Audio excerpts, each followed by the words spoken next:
Book of Heaven, Volume 20, Part 4. October 15th, 1926.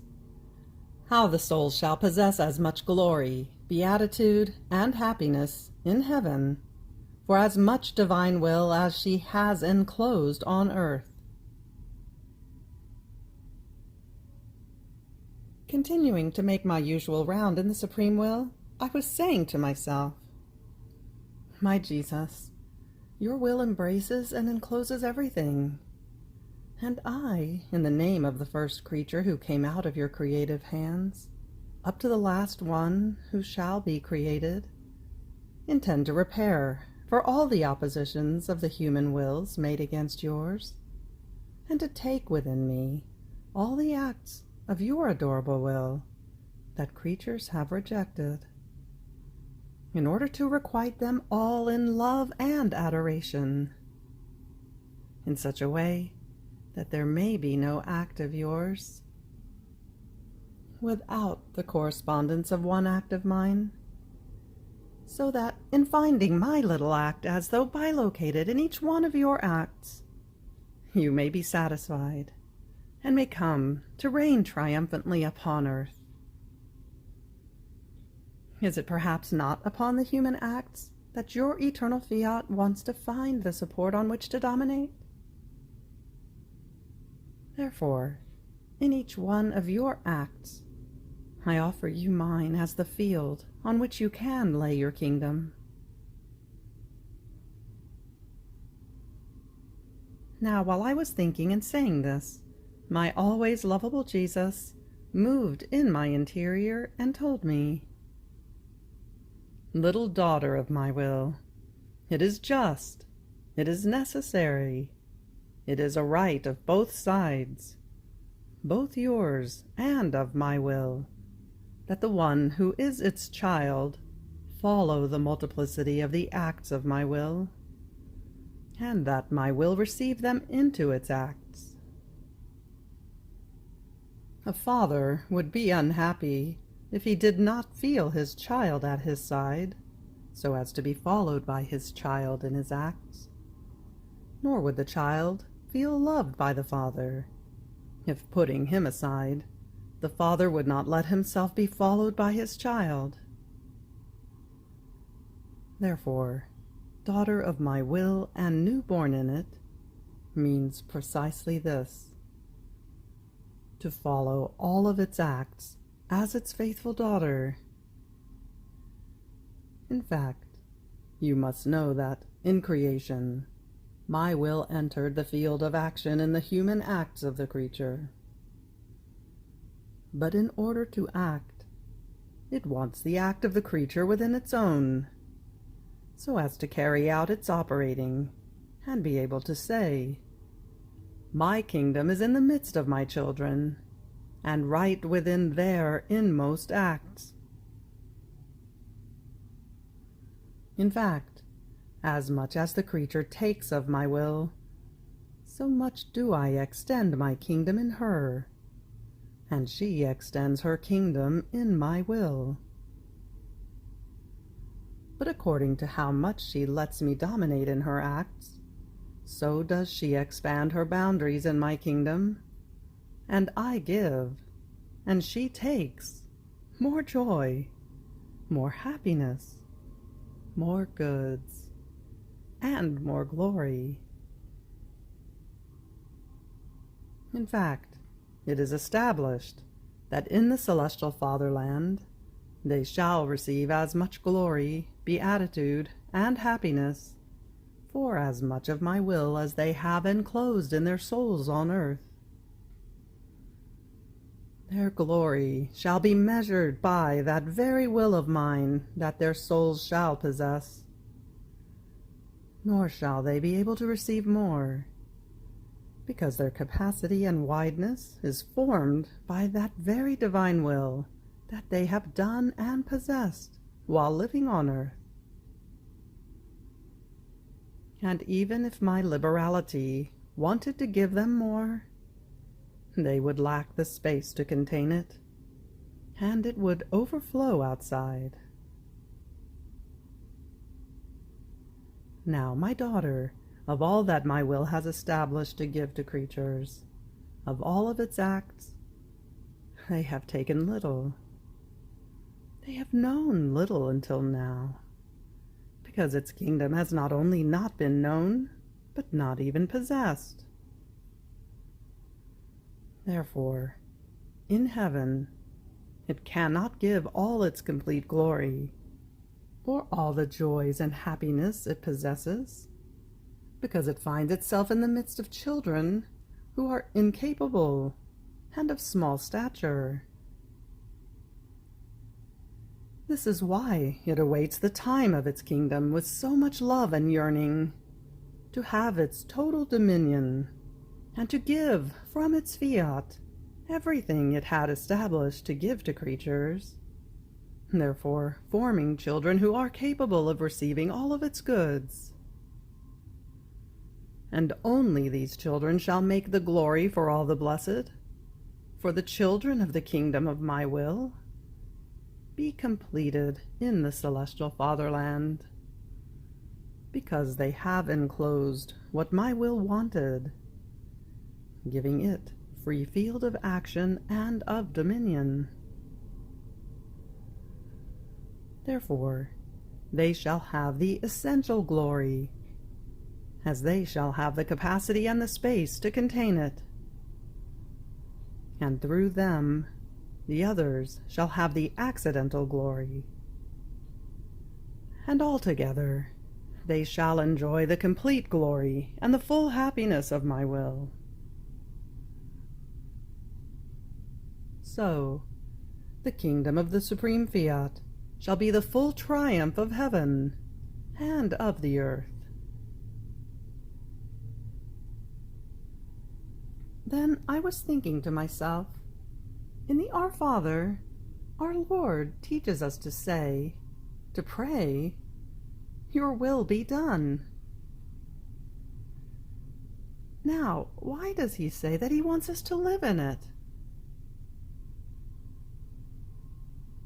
And Jesus, always benign, moving in my interior, told me, "My daughter, your will be done," that I taught in the Our Father, meant that all were to pray that they might at least do the will of God.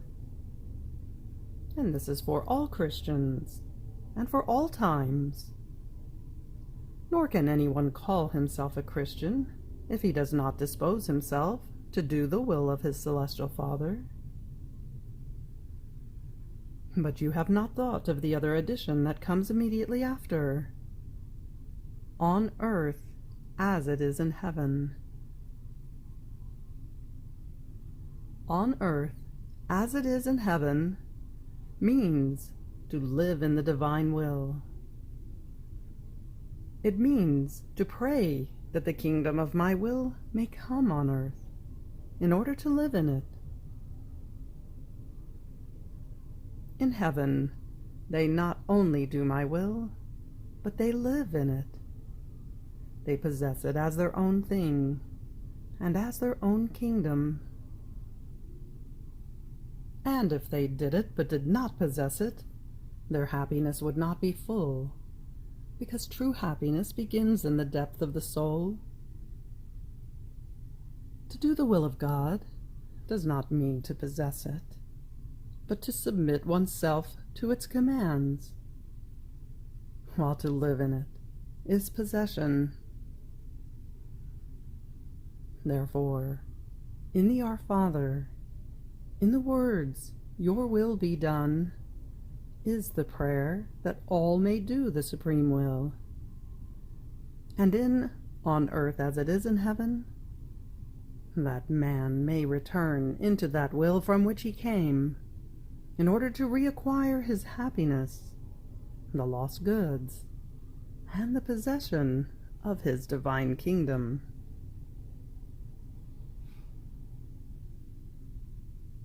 October 17th, 1926. How the soul makes her round in all creation and redemption, keeping the divine will company in all of its acts, and asking for its kingdom in each one of them. How the Fiat is the foundation of the kingdom of the divine will.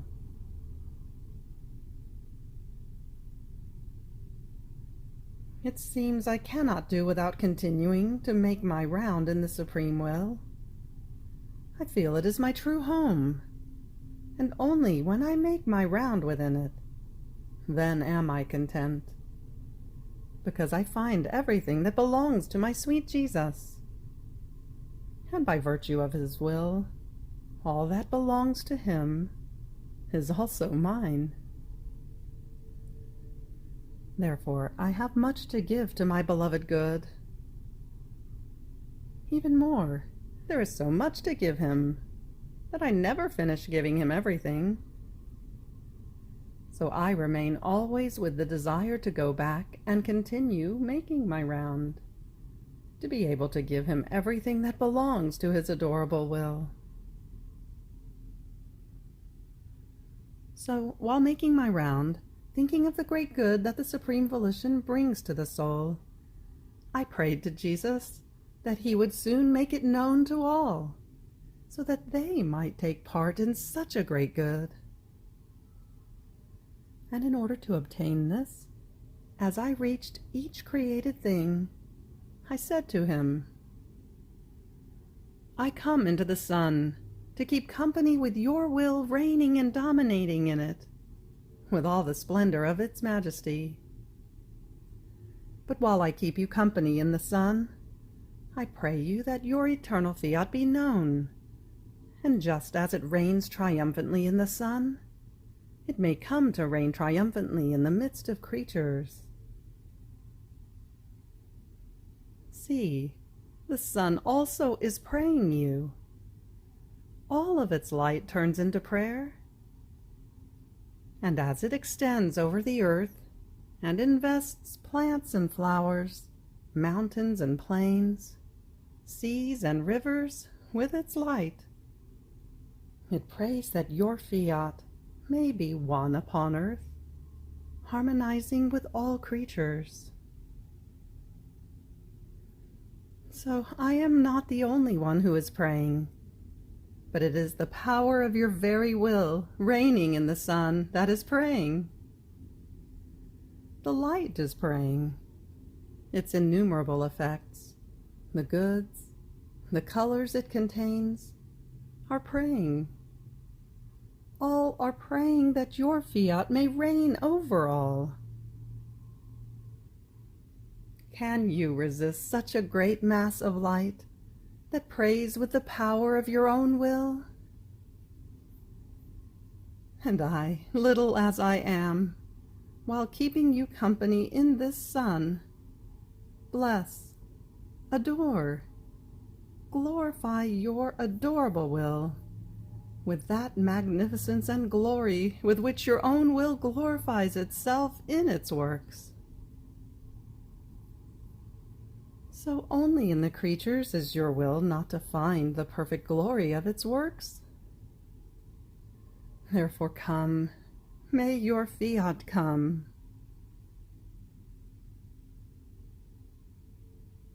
But while I am doing this, I feel all the light of the sun praying that the eternal Fiat may come. Or rather, it is his very adorable will that investing the light prays. And I, leaving it there, praying, move on into the other created things, to make my tiny little visit, to keep a little company with the adorable will in each one of its acts that it exercises in each created thing. Therefore I go through the heavens, the stars, the sea, so that the heavens may pray, the stars may pray, the sea may pray with its murmuring, that the supreme Fiat be known and reign triumphantly over all creatures, just as it reigns in them. Then, after making my round over all created things, to keep company with the divine Fiat, and to ask within each thing that it may come to reign upon earth. How beautiful it is to see and to hear the whole creation praying that its kingdom may come into the midst of creatures. Then I descend into everything that my Jesus did in redemption. In his tears, in his baby moans, in his works, steps, and words, in his pains, in his wounds, in his blood, and even in his death, so that his tears may pray that his fiat come, his moans and everything he did, all in chorus, may supplicate that his fiat be known, and that his very death may make the life of his divine will rise again in the creatures. Then, while I was doing this and other things, I would be too long if I wanted to say everything, my sweet Jesus, clasping me to himself, told me, "Little daughter of my will, you must know that my will left itself reigning in all creation, to give the field to creatures, to make as many visits to it, for as many things as it created. It wanted the company of the creature in the mute language of the whole universe. How hard is the isolation of this will so holy, that wants to sanctify, and finds no one with whom to share its sanctity. It is so rich and yearning to give, and finds no one to whom to give.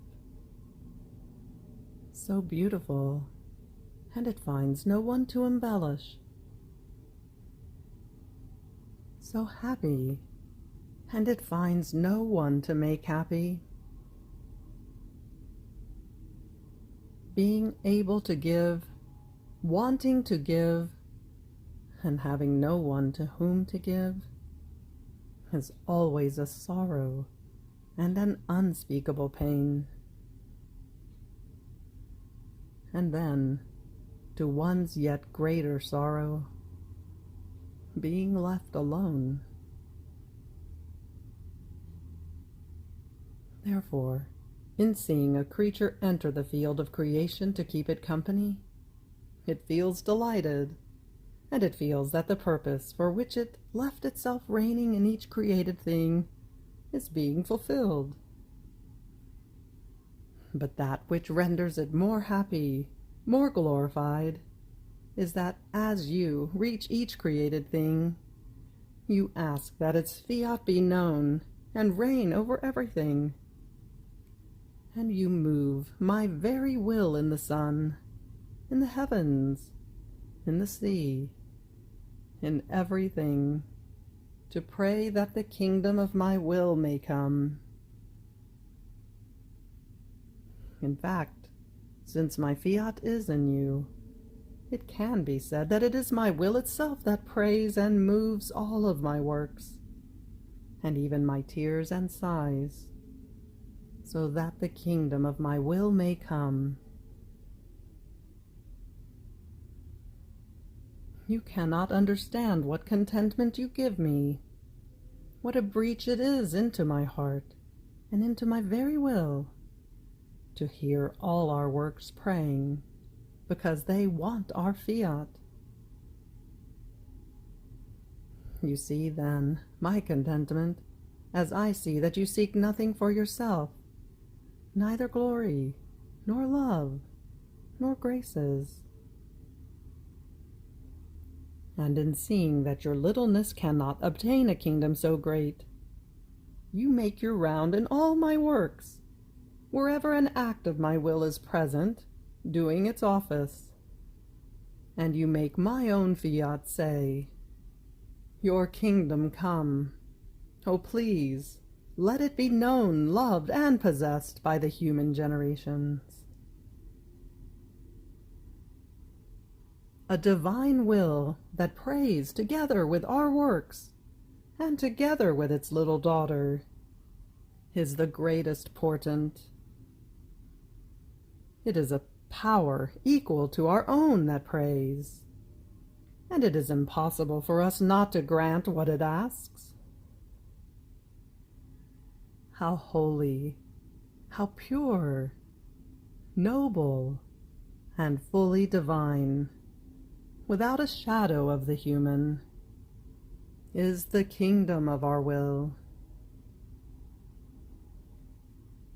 Our own fiat shall be its basis, its foundation, and its depth, that extending below, in the midst, and above these children of the celestial family, shall render their step firm, and the kingdom of my will unshakable for them.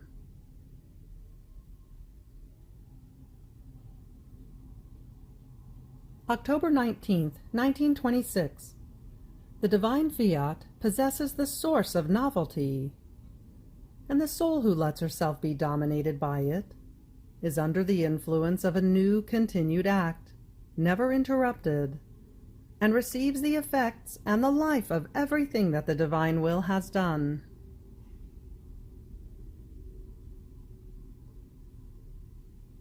As I was in my usual state, my adorable Jesus made himself seen in my interior, with a sun that descended from heaven and was centered in his breast.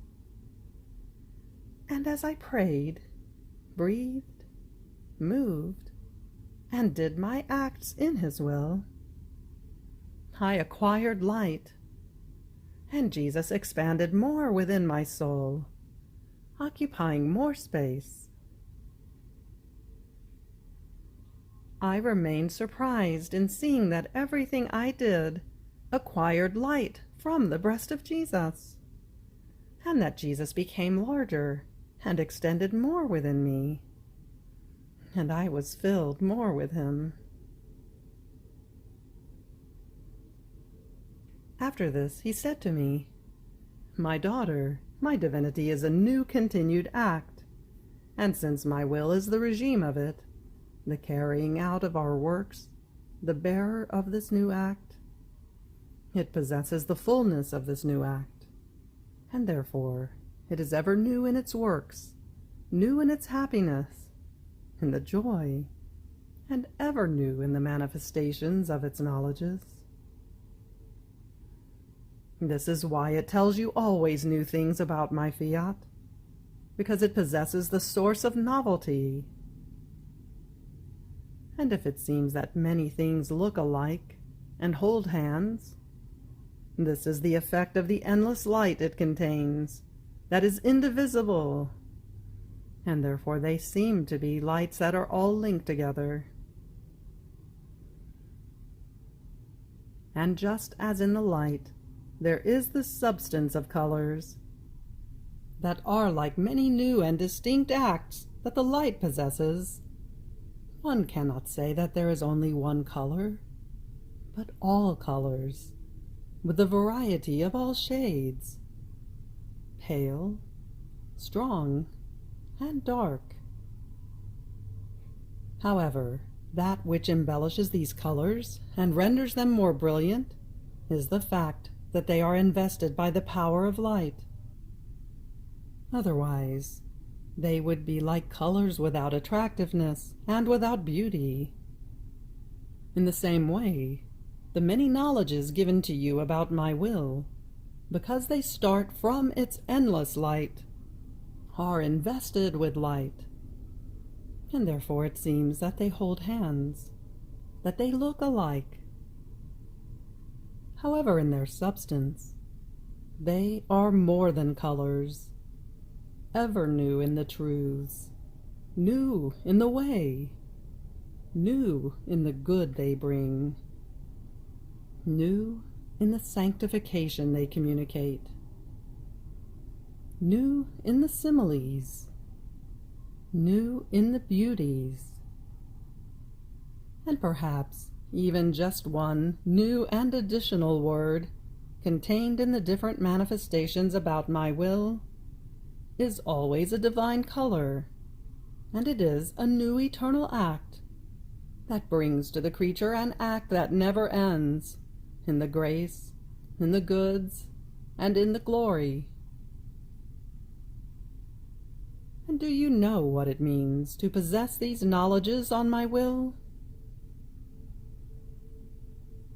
It is as if one possessed a coin that has the virtue of making arise as many coins as one wants.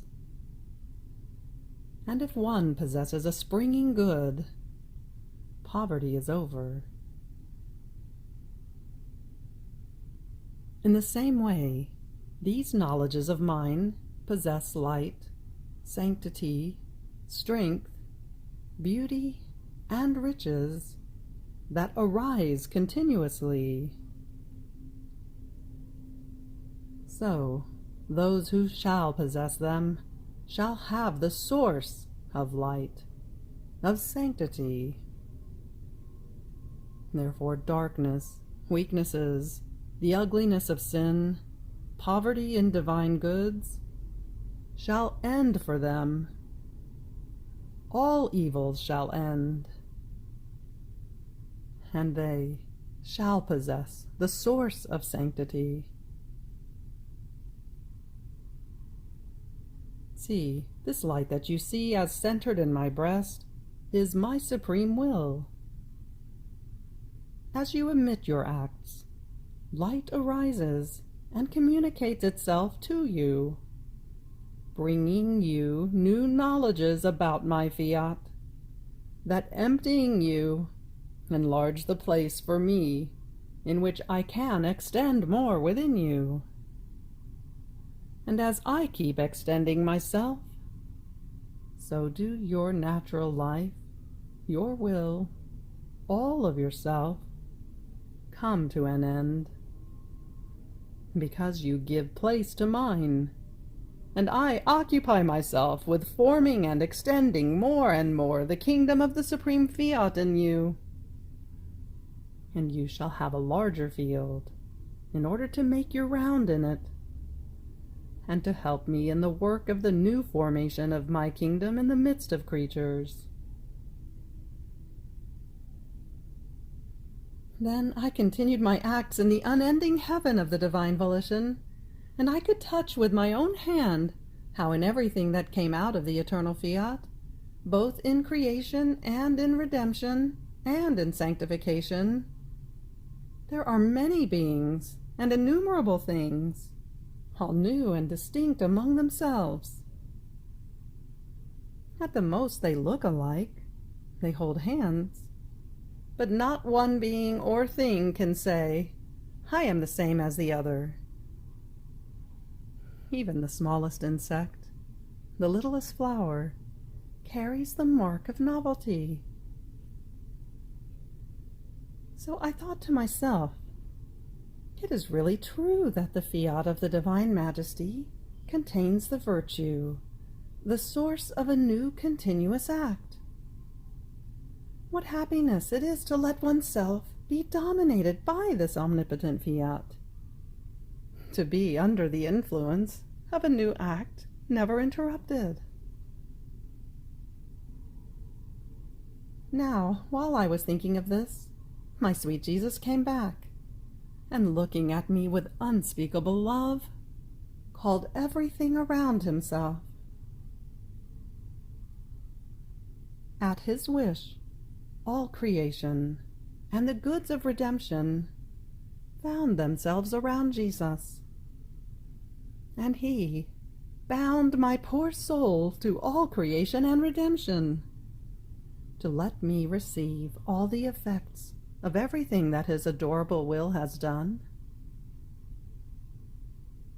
And he added, my daughter, the one who lets herself be dominated by my will is under the influence of all its acts, and receives the effects and the life of what I did in creation and redemption.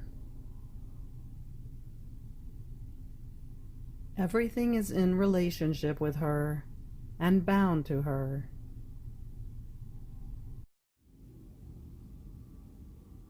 You have reached the end of the Book of Heaven, Volume 20, Part 4. Fiat.